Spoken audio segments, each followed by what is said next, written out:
Good morning, students. I welcome you all in the next video of the chapter regarding magnetic effects of electric current.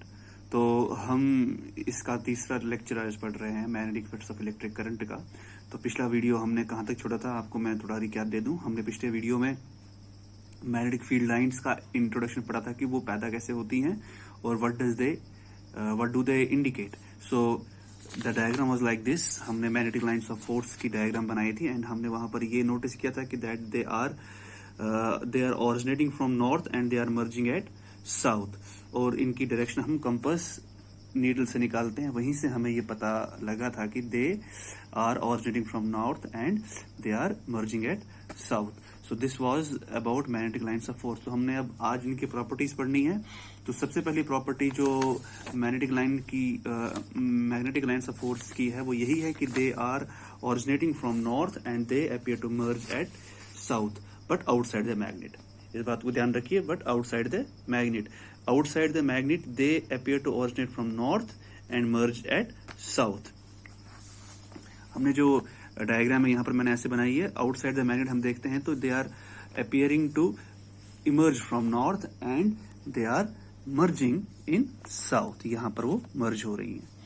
So inside the magnet क्या हो रहा है? Inside the magnet देखिए, inside the magnet का मतलब ये है कि जब यहाँ से ऑरिजिनेट हो रही है और यहाँ से आ रही है, इसका मतलब अंदर से फिर ऐसे ट्रेवल करेंगी। ठीक है, तो अगर मैं इस मैग्नेट को तोड़ देता हूं तो it will become like this. तब उस वक्त ये नॉर्थ और साउथ पोल में अलग अलग नहीं टूटेगा, बट जो छोटा मैग्नेट इसके अंदर होगा, जो मैग्नेट मैंने तोड़ा, वो अपने में नॉर्थ और साउथ पोल लेके आएगा। दैट मीन्स अगर मैं बाहर मैग्नेट के कितने भी हिस्से कर लूं, छोटे से छोटा जो हिस्सा जो है वो नॉर्थ और साउथ पोल्स को लेके आएगा। ऐसा नहीं होगा कि अगर मैं इसको तोड़ देता हूं तो एक हिस्सा नॉर्थ होगा और एक हिस्सा अलग से साउथ होगा। ऐसा नहीं होता। जब मैं इसको तोड़ता हूं बीच में से, तो देखिए ये नॉर्थ पोल, ये साउथ पोल बन जाएगा और magnetic lines of force travel कर रही हैं अंदर से। ठीक, तो अंदर से in between the bar magnet they appear to travel from south to north, but outside they are travelling फ्रॉम north to south. Understood? So this is the second property, that inside the magnet they appear to travel from south to north, but outside they are appearing to travel from north to south. तो ये दो properties हैं। तीसरी properties की ये है कि they are crowded near the poles. Poles के पास इनकी इंटेंसिटी ज्यादा होती है।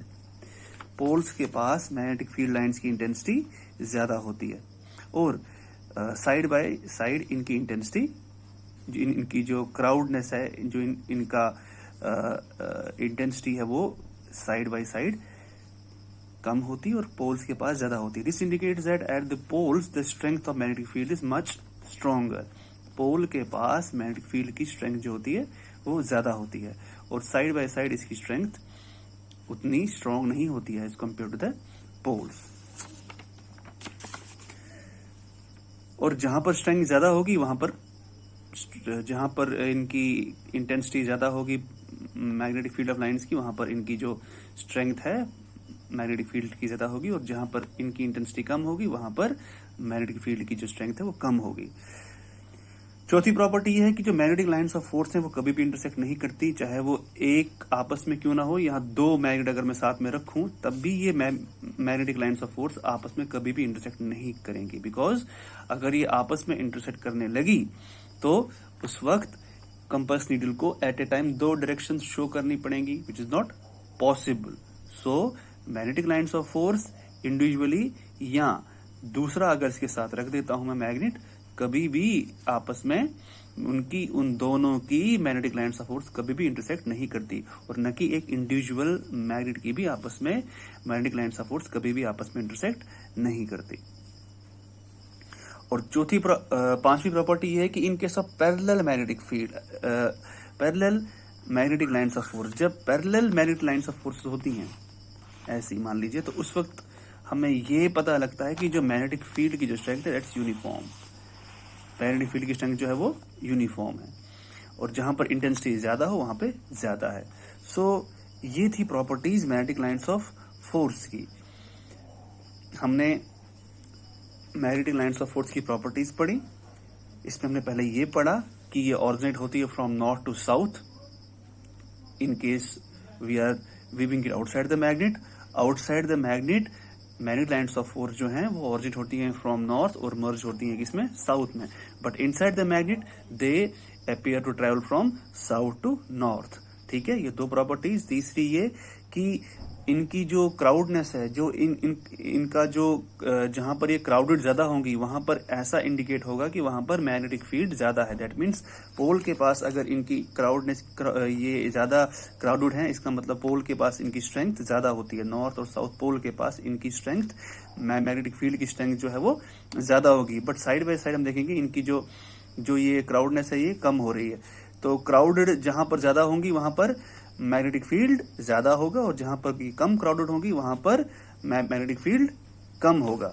चौथी प्रॉपर्टी ये है कि ये आपस में कभी भी इंटरसेक्ट नहीं करती, चाहे ये इंडिविजुअली हम एक बार मैग्नेट लें या दूसरा इसके साथ रखें, ये कभी भी आपस में इंटरसेक्ट नहीं करेंगी। मैग्नेटिक लाइन्स ऑफ फोर्स आपस में इंटरसेक्ट नहीं करेंगी। अगर इन्होंने आपस में इंटरसेक्ट किया, इसका मतलब कंपास नीडल को एट ए टाइम दो डायरेक्शन शो करनी पड़ेंगी, वो पॉसिबल नहीं है।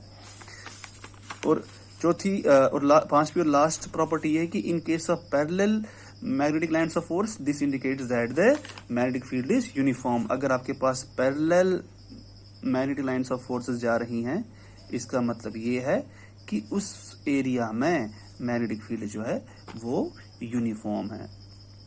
होप आपको ये सेगमेंट समझ में आ गया होगा। Thank you very much.